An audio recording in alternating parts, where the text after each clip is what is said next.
Pour cette deuxième partie de l'héritage des JO, donc je vais laisser la parole à mon ami Cyrielle.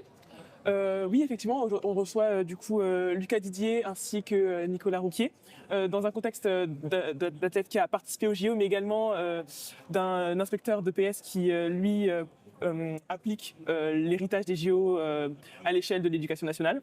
Donc, par première question d'ailleurs, c'est pour vous, Lucas Didier. On va vous poser la même question qu'Ophi, à Lézana et à Aline. Est-ce que les JO ont changé votre perception de vous-même, et en quelle mesure?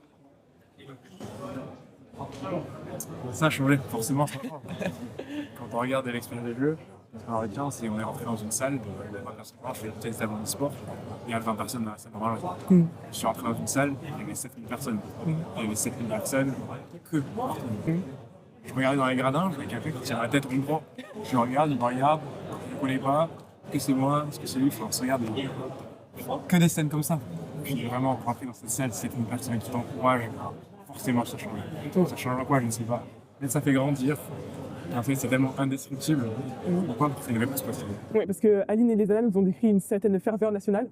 Est-ce que vous parlerez de la même chose? Exactement. Il y a un engouement, il y a les premiers Jeux olympiques.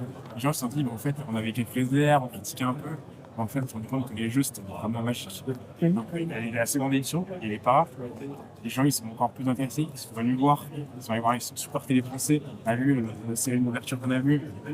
On a marché 400-600 mètres en descendant les Champs-Élysées et il y avait personne qui avait sur les bords, sur le côté, soit sur les fermetures, soit aussi à la 5e cérémonie, à l'Arc de Triomphe. Il n'y a rempli personne. Le fermeur a vraiment vu.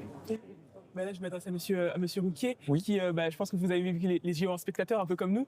Oui. Et qu'est-ce que vous en tirez en tant que spectateur, du coup? Alors moi déjà, une premier élément, c'était une grande fierté dans l'organisation et puis dans les résultats des sportifs, qu'ils soient valides ou para-athlètes. On a pu voir que l'engagement de ces jeunes dans les différentes activités, ça a pu vraiment apporter une certaine émulation, je pense, pour notre société, un peu comme la Coupe du Monde de foot en 1998 qui a vraiment créé toute une dynamique. Et aujourd'hui, force est de constater, c'est que la dynamique n'est pas forcément retombée de ces Jeux olympiques et paralympiques. Et on prend beaucoup de plaisir à l'éducation nationale à travailler autour et encore de ces valeurs olympiques et paralympiques. D'accord. Est-ce que vous pouvez nous décrire, par exemple, un projet que vous mettez en place à l'éducation nationale? Alors oui, nous travaillons donc dans le cadre de l'héritage des Jeux olympiques et paralympiques, en continuité du dispositif Génération 2024. Juste pour vous donner quelques chiffres de notre académie Toulouse, c'est 909 établissements qui sont labellisés Génération 2024, écoles, collèges, lycées et supérieurs, avec une classe Pierre de Coubertin à l'ISMIA qui avait 36 élèves ambassadeurs qui se sont engagés depuis 2018 jusqu'aux Jeux olympiques et paralympiques et qui ont été chargés de promouvoir les valeurs olympiques et paralympiques dans leur établissement d'une part et également dans les établissements à l'échelle académique d'autre part.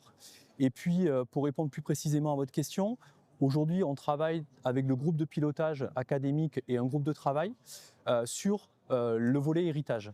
Et globalement, on est vraiment très attentif et très attaché à continuer de promouvoir l'activité physique auprès des jeunes et de d'autres publics. Également sur l'inclusion de tous les élèves. Et pour cela, alors il n'y a pas que cela, mais pour cela, on travaille sur les parasports. Et promouvoir les parasports à l'école, c'est intéressant pour montrer qu'on soit un élève valide ou en situation de handicap, on a la possibilité de pratiquer une activité physique. On travaille également sur l'accueil des sportifs de haut niveau et faciliter la scolarisation de ces sportifs de haut niveau, par exemple. Et puis, si on doit également avoir un autre aspect de l'héritage, c'est celui des relations que nous avons pu avoir avec nos partenaires du monde sportif et des relations vraiment excellentes que nous avons pu avoir ici dans l'Académie de Toulouse avec tous ces partenaires du monde sportif. Voilà.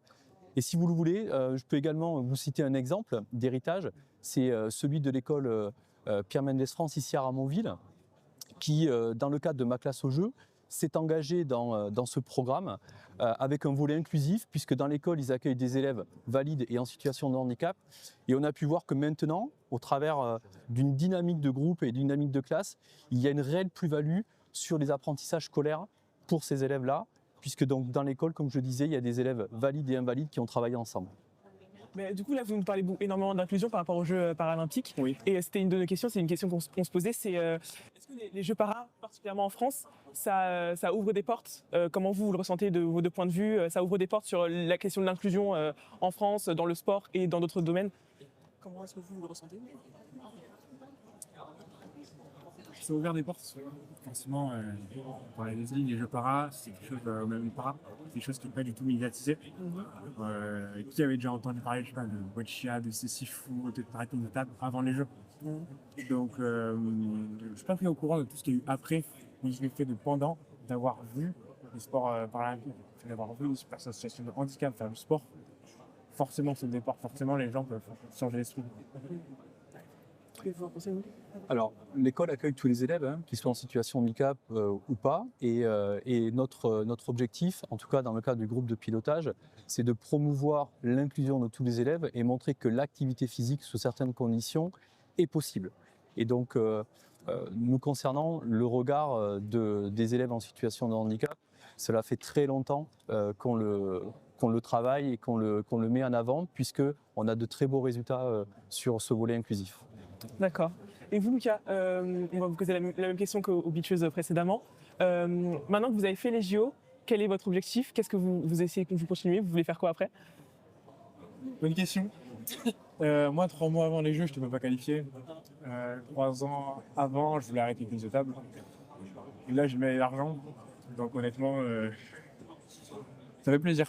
On se dire que même déjà là, j'ai trop descendu du nuage et ça se fait tranquillement, mais il y a toujours une partie de soi qui pense à Paris parce qu'on ne pourra jamais l'oublier. Forcément, maintenant, après, qu'est-ce qu'on regarde? C'est Los Angeles 2028. Mais avant ça, il y a d'autres étapes intermédiaires. Il faut regarder les classements mondiales, il y a les championnats d'Europe, il y a les championnats du monde. Et évidemment, on pense à une chose, c'est Los Angeles 2028, Brisbane en 2032. Une fois qu'on a vécu les Jeux, on veut qu'une chose, c'est y tourner, refaire une médaille et revivre les mêmes sensations qu'on a eues. D'accord. Eh bien, merci beaucoup pour vos deux témoignages. Ils nous ont été très, très intéressants et très Merci beaucoup. Avec plaisir. Merci à vous. Merci.